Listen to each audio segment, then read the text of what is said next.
She looked me dead in the eyes, adjusted her hair in the vanity mirror with a cold, practiced indifference, and uttered the words that would eventually end our marriage. "You need to realize that I'm the prize here. I'm the one everyone wants. You're just lucky I chose you." For 5 years, I believed that lie. I spent half a decade running a race where the finish line was constantly being moved, working 60 hours a week to provide a lifestyle she felt she was entitled to, and acting as the provider, the protector, and the one-man fan club for a woman who treated my presence like a footnote. I was the person paying for a prize I wasn't allowed to touch without permission, and the more I gave, the less I was respected. But then, in a single, quiet moment of clarity, something inside me clicked. I didn't get angry, I didn't scream, and I didn't try to prove my worth to her for the 1,000th time. I simply stopped. I stopped the chase, I stopped the validation, and I stopped bidding on a prize that had become my greatest liability. In this video, I am going to show you exactly what happens to the power dynamic of a relationship when a woman who thinks she is untouchable suddenly realizes she has become invisible, and how her entire world crumbled the moment she realized I wasn't the lucky one. I was the one who was gone. Welcome back to the channel. And if you have ever felt like an accessory in your own life, or like you are constantly auditioning for the role of your partner's husband, this story is for you. To understand how I reached the breaking point, you have to understand the pedestal I built for her from day one. When we first met, she was the embodiment of everything I thought I wanted: beautiful, charismatic, and radiant. But there is a dangerously thin line between healthy confidence and a total God complex. Over time, our marriage stopped being a partnership and transformed into a performance where I was the only person in the audience expected to clap. I was doing everything by the modern playbook, planning the dates, buying the just because flowers, and apologizing for things I hadn't even done just to keep the peace. Her narrative was simple. She was the main character, and I was merely the supporting actor whose only job was to make her look good. She treated my attention like a commodity, and her presence like a favor she was doing for me. If I expressed a need, I was needy. If I asked for basic respect, I was controlling. She would constantly drop hints about the men in her DMs or the strangers who flirted with her at the gym, a calculated move designed to keep me in a perpetual state of pursuit. She wanted me to live in fear of losing her, never realizing that the more she pushed that narrative, the more she was pushing me toward the exit. A prize only has value if there is someone willing to pay the price. And on a random Tuesday afternoon, I finally realized I was emotionally bankrupt. I realized that the prize I was working so hard to keep was actually a cage I had built for myself. This isn't a story about winning an argument or being petty. It's about the devastating power of indifference. Because the most dangerous man to a narcissist isn't the one who fights back. It is the one who simply stops caring. Today, I'm breaking down the 3 stages of my withdrawal. The moment she panicked, when the mirror stopped reflecting her ego, and how I finally found the version of myself that didn't need her trophy to feel complete. The first chapter of this journey isn't about the breakup. It's about the slow, agonizing process of losing myself. Looking back, I can see the architecture of the pedestal I built for her. It started small, prioritizing her comfort over my sleep, her hobbies over my friendships, and her moods over my peace of mind. I convinced myself that this was what a good man did. I bought into the modern romantic narrative that if you just love a woman enough, if you just provide enough, she will eventually feel secure enough to love you back with the same intensity. But with her, the more I poured into her cup, the larger the holes in the bottom of that cup became. She didn't see my sacrifices as a gift. She saw them as her birthright. Every expensive dinner, every late-night pickup from the airport, every time I bit my tongue when she insulted my family, it wasn't building a foundation. It was setting a precedent. I remember a specific Saturday morning that perfectly encapsulated our dynamic. I had worked a 60-hour week and finally had a morning to breathe. I wanted to sit on the porch with a coffee. She walked in, didn't even say good morning, and handed me a list of errands. When I mentioned I was tired, she gave me that look of utter disappointment, as if I were a broken appliance. She said, "I have a lot of options, you know. Most guys would kill to be the one taking care of my needs." That was her favorite weapon, the option card. She kept me in a state of constant competition with imaginary men, making me feel like my position as her husband was a temporary contract that she could terminate at any moment. I lived in a state of high alert, walking on eggshells, terrified that one wrong move would mean losing the prize. What I didn't realize then was that the prize was a counterfeit. I was worshiping a statue that didn't have a heart. and I was starving for a crumb of the affection I was giving out in abundance. This phase was the invisible chain phase, where I was a prisoner who was also acting as his own jailer, convinced that my only value lay in how well I served her ego. The shift didn't happen because of a huge explosion. It happened because of a whisper in my own mind. It was a Tuesday evening, and she was late for dinner again. No text, no call. When she finally walked through the door, she didn't apologize. She complained that the food I had cooked was cold. Usually, I would have jumped up, apologized, and put it in the microwave while asking her how her day was. But that night, I just sat there. I hurriedly looked at her, and for the first time, I didn't see the prize. I saw a deeply insecure, unkind person who used her beauty as a shield for her lack of character. I realized that her value was an illusion I was choosing to maintain. If I stopped believing she was the prize, her power vanished instantly. That was the night I decided to stop playing. I didn't tell her. There was no grand announcement. I just went to the gym. I stayed an extra hour. When I got home, she was livid, waiting on the couch to scold me for not being there to entertain her. She started her usual routine. Do you have any idea how many people wanted to take me out tonight? You should be grateful I'm even here. For the first time in 5 years, I didn't argue. I didn't explain. I just looked at her, smiled slightly, and said, then maybe you should have gone out with them. The silence that followed was deafening. I saw the first flicker of genuine fear in her eyes. It wasn't because she loved me. It was because her mirror me had stopped reflecting the image she wanted to see. The power dynamic had been based entirely on my willingness to chase her. The moment I stopped running, she realized she was standing in the middle of a racetrack all by herself, with no one left to cheer for her. Once I stopped playing her game, the Cold War began. This is the stage where most men fail because they mistake silence for a tactic to get her back. For me, it wasn't a tactic, it was a transition. I began the gray rock method without even knowing what it was called. When she tried to bait me into an argument, I gave her one-word answers. When she tried to make me jealous by mentioning other men, I simply said, that's nice, and went back to reading my book. I started reclaiming the pieces of myself I had sold to her. I started seeing my friends again. I started investing in my career with the intensity I used to reserve for her. The change in her was fascinating and pathetic. First came the anger that how dare you treat me like this phase. She tried to withhold affection, not realizing that I had already checked out emotionally, so her punishment felt like a vacation. Then came the confusion. She started dressing up more around the house, trying to regain that prize status in my eyes. She would walk past me in expensive outfits, waiting for the compliment that used to come automatically. I didn't even look up from my laptop. This is the moment that revenge truly starts to taste sweet, not because you were hurting them, but because you are finally free from the burden of their ego. I realized that her entire identity was built on being wanted. Without my constant pursuit, she started to look smaller, more ordinary. She wasn't the prize. She was just a person who had forgotten how to be a partner. And as I grew stronger and more independent, the game she had been playing for years finally became boring to me. I wasn't just winning. I was leaving the stadium entirely. The first real sign of her panic wasn't an apology. It was an escalation of her demands. Narcissists don't ask for forgiveness.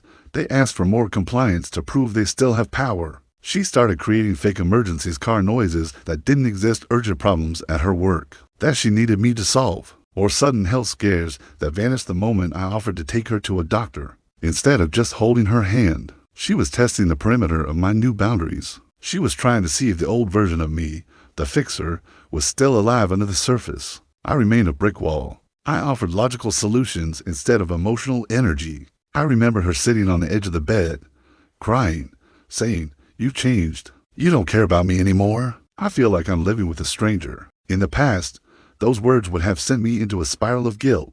I would have spent the next 3 days trying to prove my love. This time, I just nodded and said, I think we've both been strangers for a long time. I'm just the first one to stop pretending. That night, she didn't sleep in the bed. She slept on the couch, expecting me to come beg her to return. I slept better than I had in years. The panic was settling into her bones because she realized her primary weapon, guilt, had been neutralized. When you no longer care about being the good guy in her twisted story, she loses her ability to script your life. As she realized that guilt and anger weren't working, she switched to love bombing. This is perhaps the most dangerous phase for any man trying to reclaim his soul. Suddenly, the woman who hadn't cooked a meal in 3 years was making my favorite dinner. The woman who used to roll her eyes when I spoke was suddenly asking deep questions about my day. She was trying to remind me of why I fell for her in the first place. She was trying to sell me back the prize at a discount. But because I had already seen behind the curtain, the charm felt hollow. It felt like a sales pitch from a desperate merchant.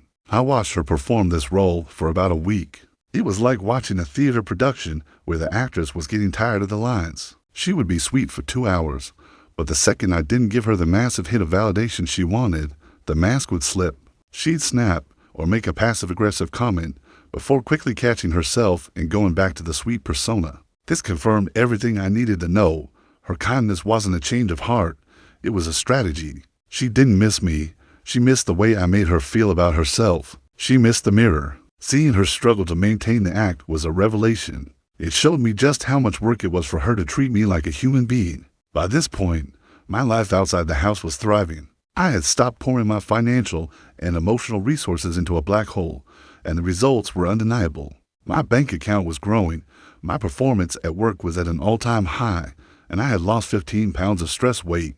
I started making plans that didn't include her, not to be mean, but because I finally understood that I couldn't wait for her permission to live. I booked a solo hiking trip I'd wanted to take for years. When she asked, "What about me?" I simply told her she was free to make her own plans. The shift in the narrative was complete.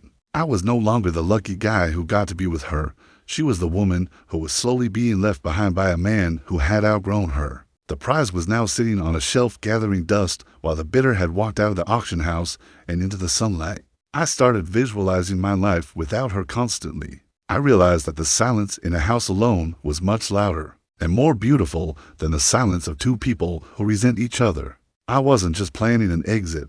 I was already living in the after. I had reclaimed my time, my energy, and my self-respect. She was just a ghost in a house I was ready to sell. The explosion finally happened on a Thursday night. She had reached her limit with my indifference. She threw a wine glass not at me, but near me and screamed that she deserved better, that she was the prize, and that I was nothing without her. It was the same script she had used for years, but this time, the words had no weight.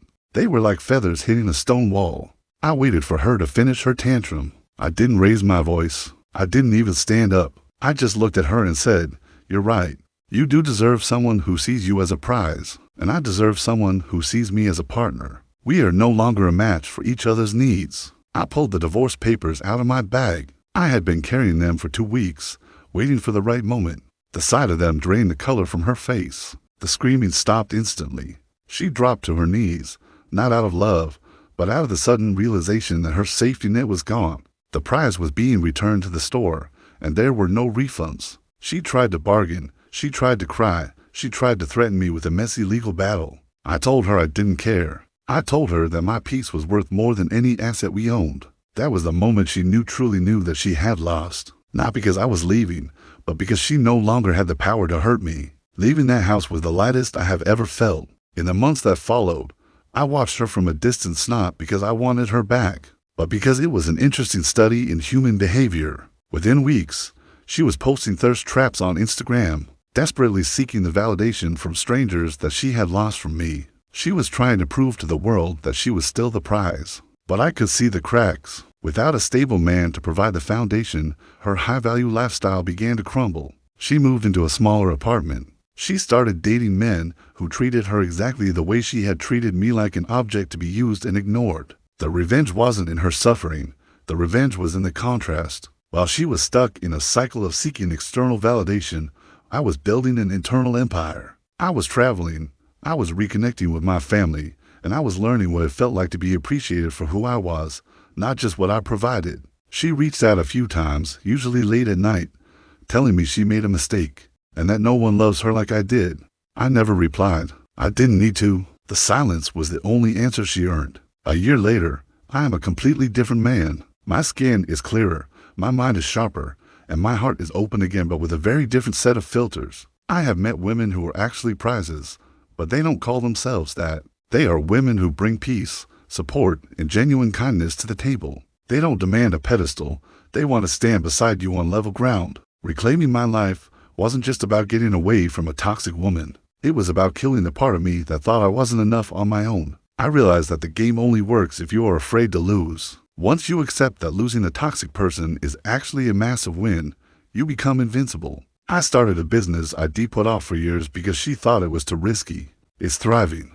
I picked up the guitar again. I am living a life that is loud, colorful, and completely mine. The revenge is the fact that I don't think about her anymore. Until I am making a video like this to help other men. She is a footnote in a chapter I've already finished reading. If you are watching this and you feel like you are trapped in a relationship with a prize, listen to me carefully. You are the one who determines the value of the things in your life. If you treat someone like a celebrity, they will treat you like a fan. If you allow someone to make you feel lucky to be in their presence, you have already lost the battle. A real relationship is not a trophy hunt. It is the people in the trenches of life, helping each other grow.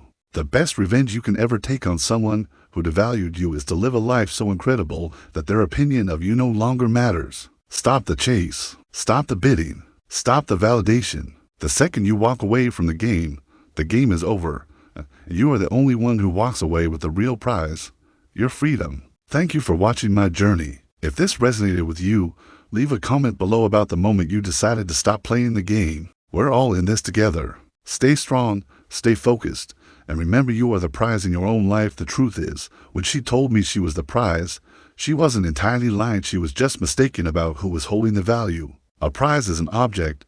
It's something you win, put on a shelf, and eventually it collects dust. It doesn't grow, it doesn't support, and it doesn't love. By declaring herself the prize, she admitted that she had nothing to offer but her presence, and she expected me to pay for that presence with my soul. But the moment I stepped out of that house and into my new life, the weight of that trophy was lifted off my shoulders. I realized that for years, I had been carrying the heavy ego of someone who wouldn't even hold the door open for me. As I stand here today, the revenge isn't that I found someone better, or that I made more money, or that I'm in the best shape of my life, though all of those things happened. The real revenge is that I can finally look in the mirror and see a man who is no longer a spectator in his own life. I am no longer waiting for a grade or a score from a woman who didn't even know how to play the game of partnership. To the men out there who are currently where I was sitting in a driveway, taking a deep breath before walking into a house where you know you aren't respected, I want you to hear this. The game only continues as long as you keep playing. You don't need to win an argument. You don't need to get her to admit she was wrong. And you certainly don't need to wait for her permission to be happy. Your greatest power is your absence. When you withdraw your energy, your attention, and your resources from a person who treats them like a birthright, you aren't being cruel. You are being just. You are returning your investment to the only person who will never let it go to waste. Yourself. The silence you're afraid of right now isn't a sign of loneliness. It's the sound of your peace returning. It's the sound of a man who has finally decided that he is enough. So as we close this chapter, I want to thank you for walking through this story with me. It wasn't an easy road to travel, but it is a road that led me to a version of myself I never thought I'd meet. If this story touched a nerve, if it sounded a little too much like the life you're living right now, let this be your sign. You don't have to keep bidding on a prize that is designed to keep you broke. Take your heart, take your dignity, and walk out of the auction. There is a whole world out here waiting for a man who knows his worth. Don't forget to like and subscribe if you found value in this journey. And share your own click moment in the comments below. I read as many as I can. And your stories remind me why I do this. Until next time, stay strong, keep building, and remember, you aren't looking for a prize. You're looking for a partner. And if they can't see the difference, they don't deserve the view. Take care.